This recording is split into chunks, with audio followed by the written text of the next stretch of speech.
to Sonoma Raceway, where now we turn to some really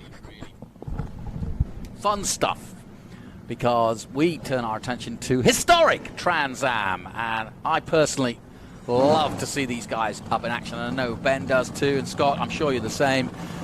This is where it all began for Trans Am, and Sonoma was one of the original circuits as well. So, you know, you only have to squint your eyes and think about coming up from San Francisco in the heydays, in the late 60s and early 70s, and this is what you were greeted with. Yeah, it's a beautiful collection of cars. We would have had more cars here, but as we thought last weekend, Jonathan and Ben, they had some engine problems, and they are having trouble getting pistons shipped to them. So, okay. So some of the cars that were scheduled to be here, one was one of the Mark Donahue Chevrolet Camaros, another one was a AMC Javelin that Roy Woods Racing had in their collection, as well as a Mark Donahue Javelin and some other Camaros and other cars. But they were just having such a problem getting pistons, they couldn't get the cars here. Jim Haig and Jim Halsey, who usually drive in this series, their Ford Mustangs, same thing. They're hoping to get them all taken care of and have a really great collection coming into Watkins Glen in September, where they'll be with us. Now notice all the drivers giving us either the hang loose or the thumbs up. That was Ken Adams there. Here is in the Warren Tope car, I believe, is that that's the number 70. That's Andrew Alcasser, but for our purposes, he's going to be all kinds of different names this time, because I feel like we're getting punked. There's Nick DeVita, 68 Ford Mustang Trans Am. Looks like they're going out right now. Some really cool cars in this. And ladies and gentlemen, I don't know if you covered it, Jonathan, these are the cars that would have raced in the Trans Am Series, 66 through 72. These are not replicas. These are not tribute cars. These are the cars, matching VINs.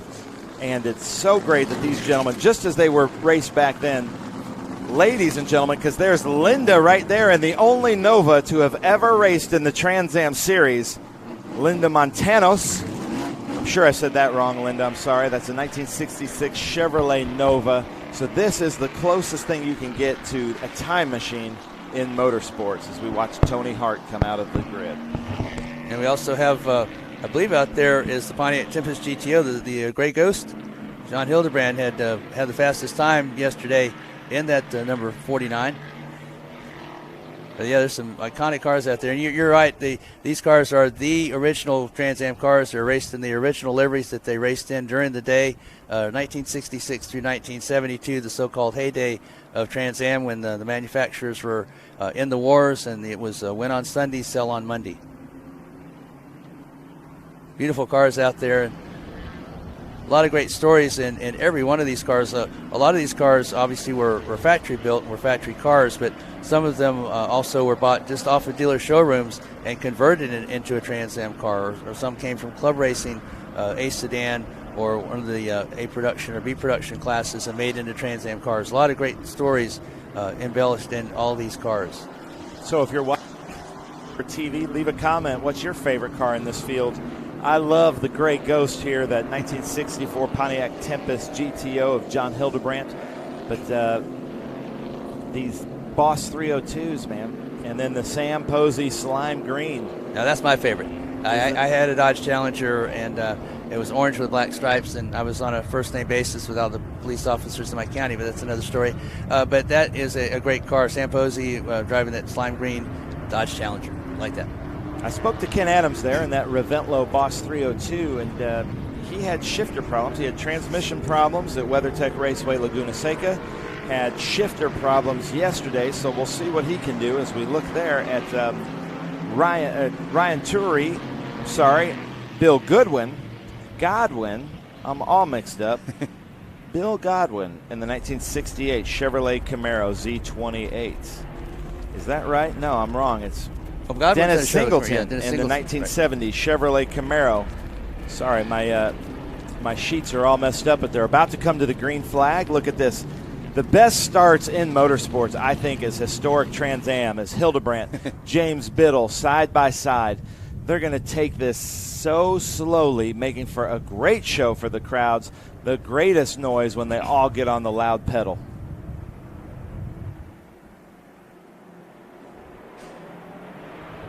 And here they go. Here's the green flag. Hildebrand trying to step out a little bit of James Biddle, followed by Craig Conley. James Biddle getting the best of Craig Conley there. FW side there, hard on the brakes. Now again, think about these are irreplaceable, one-of-a-kind, only 1966 through 1970 cars, and these drivers do not hold back at all, man. They go all-out race at the Laguna Seca both Saturday and Sunday, 3 and 4 wide at sometimes, several different lead changes. These drivers are here to race. Yeah, and that 28A in fourth place currently, and that 1969 Boss 302, Brian Farron. I haven't seen him in this car before, but currently running in fourth place, always a fast driver, followed by FW. Now, Linda's husband, Mark Montanos, is out here, and he's driving number 1. I believe that's a Camaro. You might want to check me on that. But yeah, it is. Okay. The Chaffee College Camaro. Yeah, and that was a project car. That car was bought off the showroom floor. They gave it to Chaffee Community College and said, here's your car, here's your project. Build this car into a Trans Am car. And they did, and it was raced by Paul Van Valkenburg, but also raced by the late, great Paul Newman. So, again, a lot of these cars were done that way. They were bought from the dealers, or they were bought straight off the assembly line, bodies in white or what have you. There were obviously performance parts added to them. 1966, the first race at Sebring International Raceway. We just watched a 100-mile race not too long ago, contemporary Trans Am. They raced for 4 hours in the very first race, the Governor's Cup at Sebring. And most of these races were measured in hours. They weren't measured just in 100 miles or whatever. They were hours. 12 hours at Sebring, 24 hours at Daytona, and I believe it was 1967 was the only year that those two races were parked. Can you imagine, Ben, trying to wrestle one of these cars around Sebring for 12 hours? No, I can't. So I'm hearing from Austin Biddle on our Speed Tour comments on YouTube. He says, go Dad. So that's his dad there in second place, James Biddle, followed by Craig Conley. And I can't believe the size of that Tempest is still staying up front there with John Hildebrand. I think that was a surprise to most of the field. I've seen this car run a couple of times before, and it's usually around mid-pack. But Hildebrand, he was around 5th or 6th in the first qualifying session. All of a sudden, he was at the top, and he stayed there. And nobody was able to get faster, not even in this morning's qualifying session. So, good job. Daily driver turned into a Trans Am car. In the second group here, FW. Oh, Ken Adams locks up there just a little bit. There's that Chaffee College car. Mark, Sam Posey car. This is such, and then that Cougar there. I talked to Michael Eisenberg yesterday. That was has such a great patina. Was painted by George Barris. Wow. The man, the Hollywood man that made all the great show cars, the Batmobile, some of the coolest cars ever. And here's FW coming up into Optima, turn 7. Look at his right hand going up to the top of the wheel, cutting that thing over really hard. These are really difficult cars to drive because, like we said, they're set up as they were back in the day. The steering is rough. They don't have enough brakes. They're way too fast. It's really difficult to drive, which makes for some great racing. I believe it was in 1968 that was the only year that all of the manufacturers were in. American Motors was in with their Javelin. They had a factory team. Dodge was in with their Challenger. The Plymouth was in with the Barracuda. It was Ford with the Boss 302 Mustang, Chevrolet Camaro. Craig Conley on the inside there. James Biddle on the inside, but now Hildebrand has the advantage here. Coming to this last turn.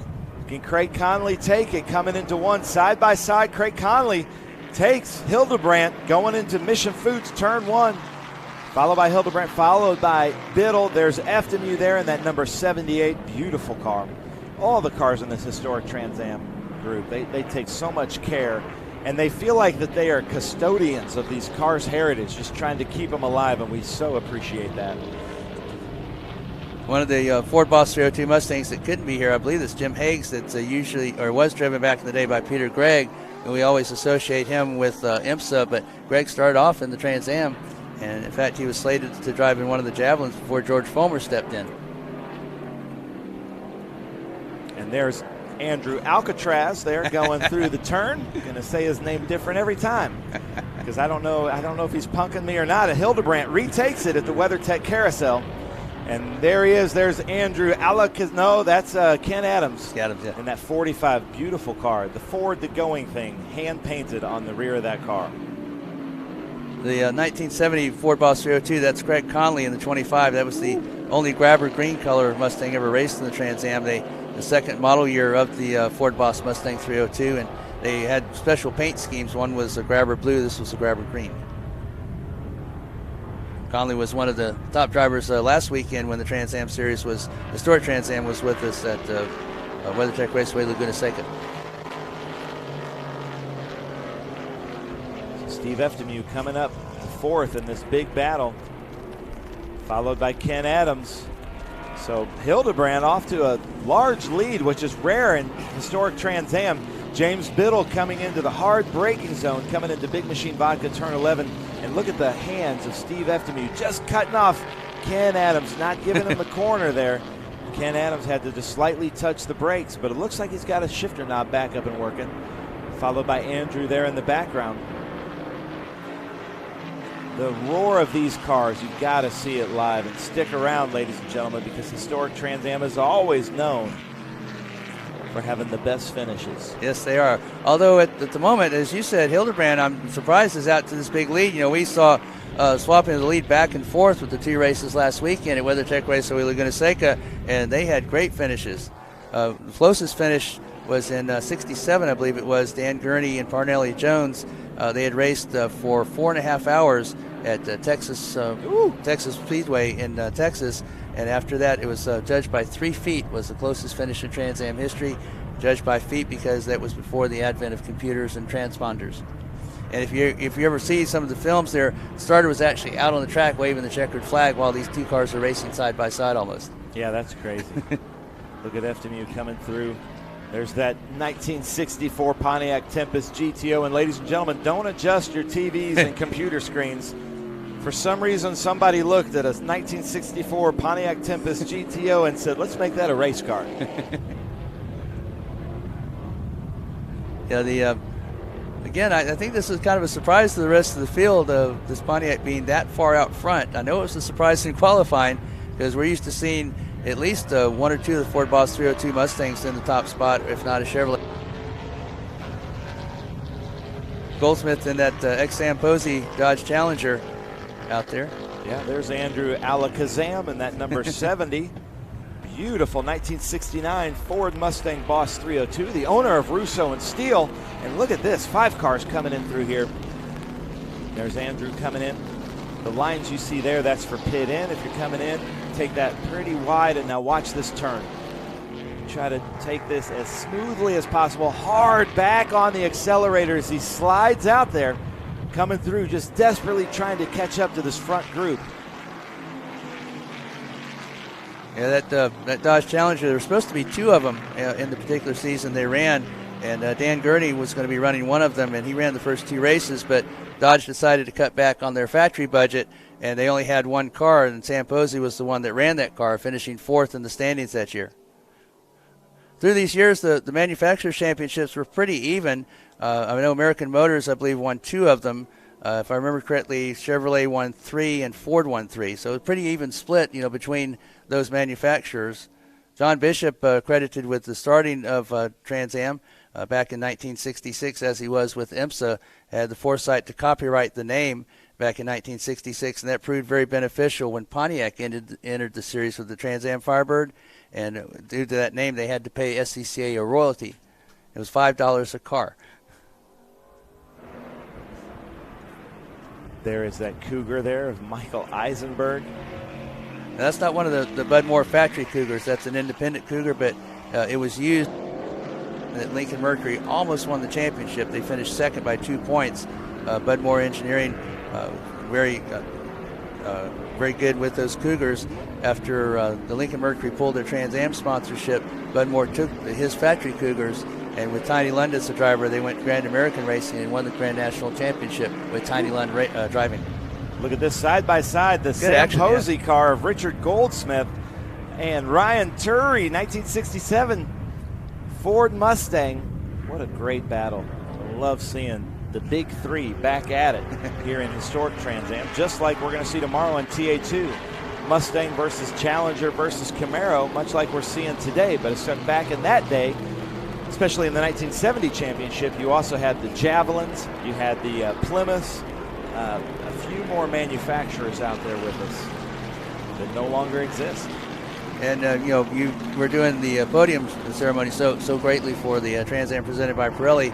And these drivers, if something went wrong with the car, you were not allowed to say anything whatsoever about it, because these cars were in the showroom, and if you said anything bad about that, they would negatively affect sales. So if you had said something, you would not be surprised to find your car not there at the next race or your sponsorship pulled. So it was very, very important to these manufacturers, and the reason they created these cars were to compete with one another. The Camaro was made to compete with the Ford. The Ford was brought out to compete with the Camaro Z28. They were actually at war with each other for sales and for market share.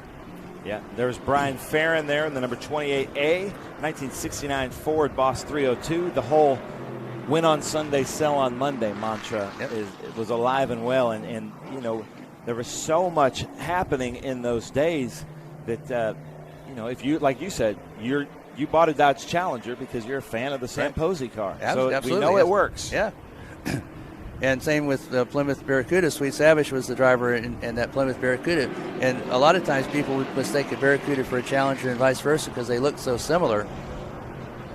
Look at this group here. Sam Posey car taking the inside. And there's the 23. Is that the 23? Yeah. Bill Godwin in the Chevrolet Camaro Z28. Al's Body Shop.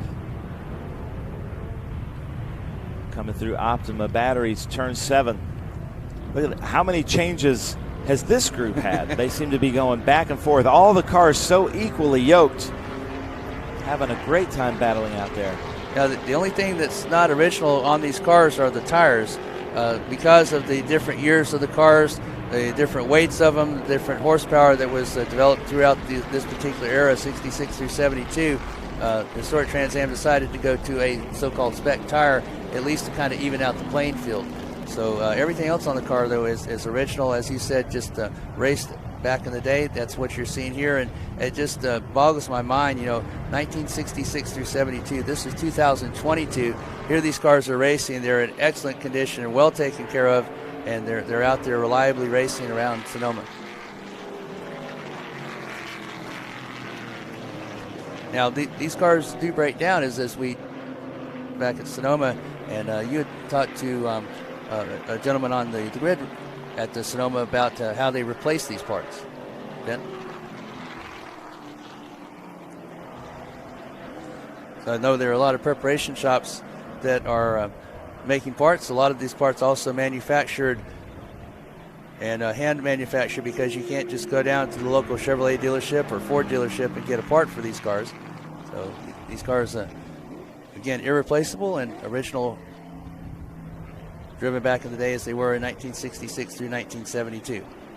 Looks like Ryan Turry has taken Brian Farron coming through WeatherTech Carousel in that group of, looks like the second group. We've got a great lead group coming through the track. Looks like Craig Conley there in third place.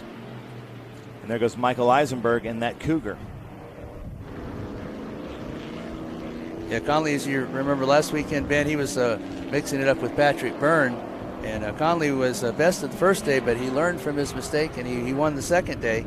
So see how Conley does today. There's Nick DeVitas there in the 1968 Ford Mustang Trans Am with those gold stripes. Look at his hands working away at the wheel. Oh, and we got the white flag out right now. Let's see what happens. Love to get some shots of these leaders. See that Pontiac? It's going to be a close finish. Think he can hold on there, Ben, the Pontiac? I don't know. John Hildebrand, I mean, the tires are going to wear out on that car pretty quick. That's a big, heavy car. Let's see if he can hold on to it. There's the leaders. Looks like it's Hildebrand, followed by Craig Conley, Ken Adams, James Biddle, Eftemu. And there's the Alchemist, Andrew Alchemist, finishing out this lead group. So it may be a good finish after all. Seems like they've kind of closed that gap to Hildebrand after he had a big lead at the first of the race. Yeah, let's see what Craig Conley can do here. Coming into Optima Batteries, turn 7, maybe his only chance. Look at Hildebrand hanging it out wide. You can see his hand coming down and touching that shifter. Hard on the brakes. Let's see if he puts his hand to the top. Look at that. Puts his hand to the top. Slams the wheel over to the right. Yeah, these aren't delicate gear shifts like you're used to seeing these modern cars. These cars are actually slammed into gear. That's how they were supposed to be driven. Yeah, that was a great turn 7 there, Hildebrand. But look at that. It looks like his tires might be going away just a little bit. Sliding out. Craig Conley. What do you have? Ken Adams, can you catch? Going down through the Franklin Road S's and soon to be into WeatherTech turn 10. Because we're running out of time. Try and have something for that Gray Ghost leading the way, Ben. Yeah. It's the Pontiac Tempest, 1964 of Hildebrand coming in. Craig Conley, Ken Adams. He's got Mustangs filling up his windows here. Don't think he's going to get to him. He's protecting the inside just like he should. Hard on the gas. Trying to hold on. Oh, look at this. But second place, so close, is John Hildebrand, first place. Craig Conley, second. Ken Adams, third place. As we show the checkered flag here at Mission Foods Sonoma SpeedTour with historic Trans Am. Another fantastic race. Great to see the history of Trans Am live and in person and out there on the track where it should be. And again, these cars, Ben, they'll be joining us at Watkins Glen later on in the year. Hopefully there'll be more of them. As we said, some of the piston problems there that they had in shipping hopefully will be resolved by then. Look at this. Sam Posey coming across. Just takes the group. And that's what we love about vintage racing, historic Trans Am racing. It's the pod racing like that. You're racing, you might be racing for 15th, but having the best race in the field. And that's what just makes it so much fun to watch. Well, that was certainly a lot of fun. Historic Trans Am, second weekend in a row that we've had the pleasure of watching these cars out there. Last weekend in Monterey and up here in Nevada, just north of San Francisco at Sonoma International Raceway and Mission Foods Sonoma SpeedTour. Yeah, we so appreciate the drivers, the men and women, Linda, that bring these cars out and keep racing them because it's so hard to do. It's so difficult. It takes so much time to prepare them just as they were raced than it would a normal SVRA Group 6 race. So ladies and gentlemen, Scott, what a great first day here at the Mission Foods Sonoma SpeedTour, ending with historic Trans Am. We will be back tomorrow bright and early again, so make sure you join us at YouTube/TV. Leave us some comments, tell us where you're going to be, but at 9:40 tomorrow we're going to start with the exclusive Group 9. Great times here at Mission Foods Sonoma SpeedTour. Scott Conway, Ben Sissel, Jonathan Green, we are signing out for now, but join us tomorrow at 9:40 Pacific time. And we're going to give you the exclusive and Group 9 race. Thank you, everybody around the course, for excellent camera work, the drones, and we will be back tomorrow. Thank you again. There is less than 1/100th of an inch of motor oil protecting your car's engine. Friction and heat causes engine oil to experience thermal breakdown, weakening its ability to protect the engine and its parts. Lucas Heavy Duty Oil Stabilizer is specially formulated to resist thermal breakdown, protect vital engine parts, and extend the life of your engine. It also stops smoking, knocking, and oil consumption in worn engines. Lucas Heavy Duty Oil Stabilizer. Keep that engine alive.